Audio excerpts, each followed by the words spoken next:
Not just the Houthis, but Trump too faces fresh scrutiny over what critics could call a new wave of maritime piracy. The US military attacked a vessel after accusing it of defying Trump's blockade imposed on Iran. US forces fired 2 Hellfire missiles at the cargo ship over what CENTCOM called a blockade violation. CENTCOM said the Panama-flagged M.V. Vela Nova ignored repeated warnings from US forces. The missiles struck the vessel's steering gear as the ship was heading toward an Iranian port. The attack left the vessel unable to maneuver, marking a sharp escalation in the enforcement of the blockade. CENTCOM said US forces have now redirected 55 commercial vessels during the operation. CENTCOM said, and I quote, "Earlier today, CENTCOM forces disabled the steering gear of Panama-flagged M.V. Vela Nova as the cargo vessel attempted to transit the Gulf of Oman and violate the US blockade against Iran by sailing toward an Iranian port." A US Navy MH-60 helicopter fired 2 Hellfire missiles into the Vela Nova's engine room after the ship's civilian crew ignored repeated warnings from American forces. The ship is no longer transiting to Iran in violation of the US blockade, which remains in full effect. As of August 11, CENTCOM has redirected 55 commercial vessels attempting to run the blockade, disabled 3 non-compliant vessels, and boarded 2. US forces operating in the Middle East are highly vigilant, lethal, and ready. Unquote. Meanwhile, the IRGC said it must remain prepared to extend its operations beyond Iran's borders. Whenever the situation demands and the order is issued, we must be capable of extending operations into enemy territory and conducting missions far from our own land. These are the characteristics of an offensive doctrine that must be realized. The IRGC is now tasked with achieving this readiness and developing the capability to execute such operations at the appropriate time.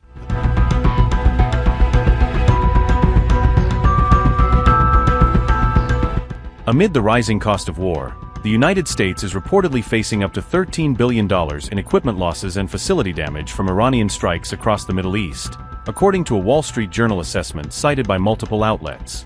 Iran has reportedly damaged or destroyed more than 42 U.S. military aircraft since the conflict began, though the figures are based on compiled reporting and open-source assessments rather than a full Pentagon loss disclosure.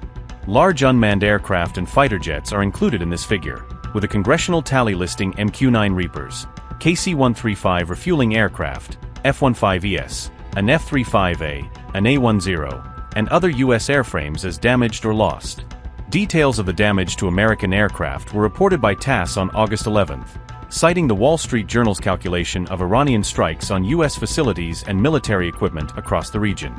Since the start of the Iran-America war, Tehran has reportedly conducted more than 2,000 air, missile, and drone strikes across the Middle East, illustrating the scale and persistence of its retaliatory campaign against U.S.-linked targets. Iran's reported airstrike campaign includes both missiles and drones launched across the Middle East, targeting U.S. bases and shared facilities in countries including Jordan, Kuwait, Bahrain, Qatar, Saudi Arabia, and the United Arab Emirates.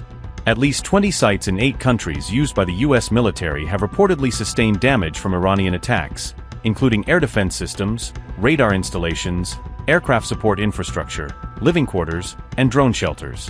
While America deals with the growing cost of the conflict, separate figures concerning financial aid and support linked to Iran have also emerged, adding another politically sensitive dimension to the debate over the long-term price of the war.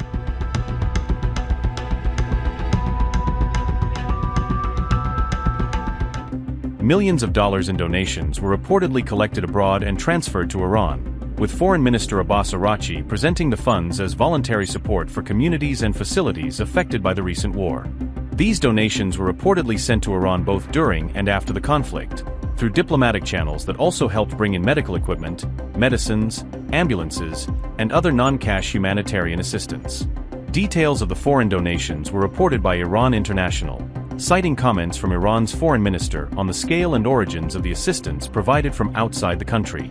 Foreign Minister Abbas Araghchi revealed the information on August 11th, while describing the foreign ministry's role in arranging health-related supplies and facilitating aid transfers during the war. Araghchi said that millions of dollars in foreign aid for Iranians have been raised by people living abroad, according to Tasneem News, though he did not disclose a precise total or provide an independent accounting.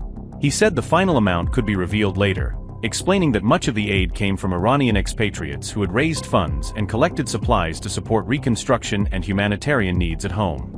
Arachi also said that Shia communities, other Muslims, and supporters of the Islamic Republic had contributed donations, framing the fundraising effort as broader religious and political solidarity rather than a purely state-run campaign. The foreign minister further argued that the war showcased Iran as an invincible or unbreakable power, using the claimed flow of external support as evidence that Iran had retained resilience despite sustained wartime pressure. Iran's top diplomat described national solidarity among Iranians inside and outside the country as a defining feature of the recent war, pointing to fundraising, medical support, and reconstruction initiatives as signs of collective mobilization.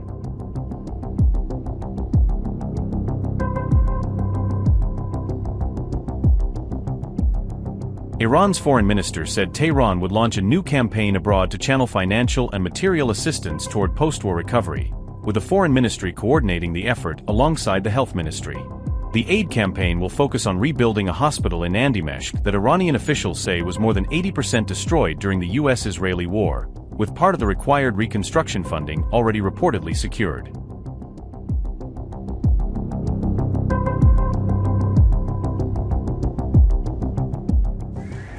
Iranian state TV pundit Mohammad Marandi warned of a possible new US-Israeli attack on Iran amid heightened regional tensions.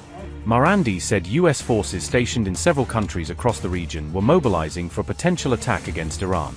He said the US could launch a blitz operation against Iran alongside Israel, according to Iran International.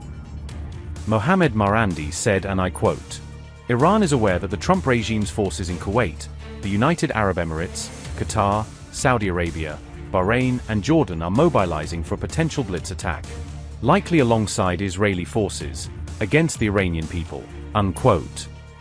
The Iranian pundit warned that Tehran was prepared to respond quickly and crushingly if another attack was launched. Marandi had also been part of an Iranian delegation involved in US-Iran talks mediated by Pakistan. Upgrade your news experience with the all-new HT app. Download now.